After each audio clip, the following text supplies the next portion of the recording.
தமிழ்நாட்டில் ஃபோர்ட் நிறுவனம் மீண்டும் தனது தொழிற்சாலையை துவங்கும் என்று உறுதியளித்து ஒரு ஒப்பந்தம் கையெழுத்திடப்பட்டிருக்கிறது. இந்த ஒப்பந்தத்தின்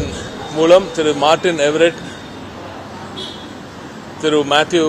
கார்லிவ்ஸ்கி, திருமதி சிமனேட்டா உள்ளிட்ட பலரும் இங்கே நேரடியாக வந்திருந்து மாண்புமிகு திராவிட நாயகன், தமிழ்நாடு முதலமைச்சர், மாண்புமிகு தமிழ்நாடு துணை முதலமைச்சர் அவர்கள் உள்ளிட்ட அனைவரும், நமது தொழில்துறை அரசு அதிகாரிகள் அனைவரும் கலந்து கொண்ட இந்த நிகழ்ச்சியில் இந்த ஒப்பந்தம் கையெழுத்திடப்பட்டது. மூடி கிடந்த ஃபோர்ட் நிறுவனம் தற்போது மீண்டும் திறக்கப்பட்டு